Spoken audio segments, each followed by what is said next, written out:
সুন্দর এক পৃথিবী সাজা। Welcome back after the break. দর্শক, আজ আপনারা দেখছেন তৃতীয় মেডিয়ান চ্যানেলে খুদে গানরাজের দ্বিতীয় সেমিফাইনাল রাউন্ডের দ্বিতীয় এপিসোড। আর আমাদের সাথে আজ রয়েছে 5 জন খুদে গানরাজ। ইতিমধ্যেই 2 জনের গান হয়ে গেছে। দর্শক বন্ধুরা, রাখছি আমাদের পরের প্রতিযোগীকে, আর তার নাম হচ্ছে নীলা। গানে গানে সুন্দর এক পৃথিবী সাজা। নীলা, আজকে তুমি কোন গানটা গাইবে? আমার বন্ধুর বাঁকা। বন্ধুর বাঁকা?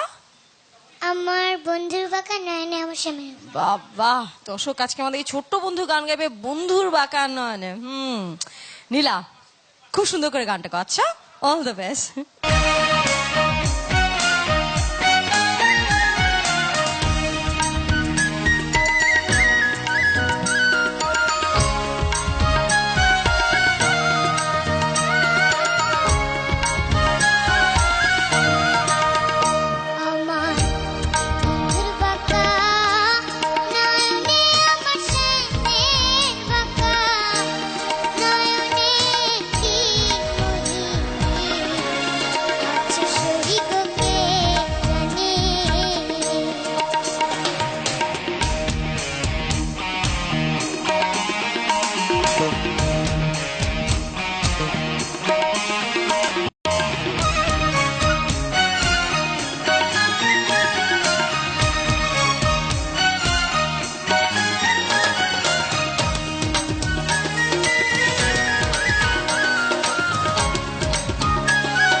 বাহ, এতটুকুন মানুষ, এত কঠিন গান।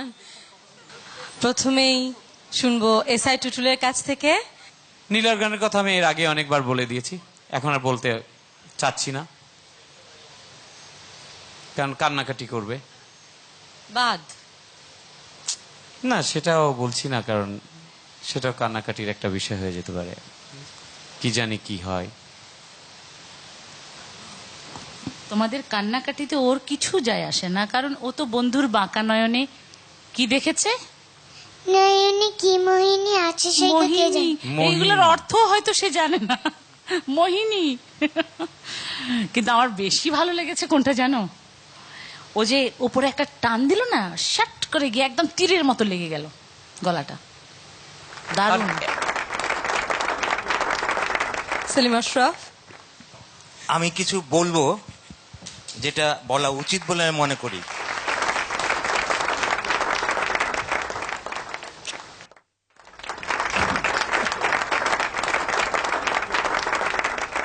নীলা, আমরা ইউটিউব দেখি, আমরা ফেসবুক দেখি, সারা পৃথিবীতে বিস্ময় বালিকা বলে, বিস্ময় বালক বলে কতগুলো ব্যাপার আছে।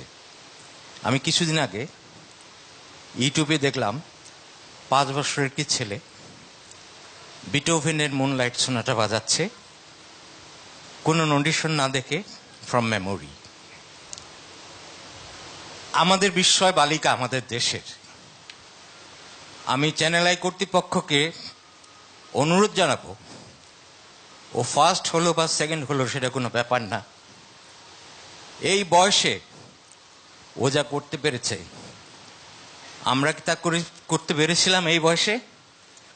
কিন্তু করতে পেরেছে। এত ছোট মানুষ কিন্তু বিশাল অভিজ্ঞতা, বিশাল জ্ঞান নিয়ে জন্মেছে শিশু। সুতরাং ও বাংলাদেশের বিস্ময় বালিকা।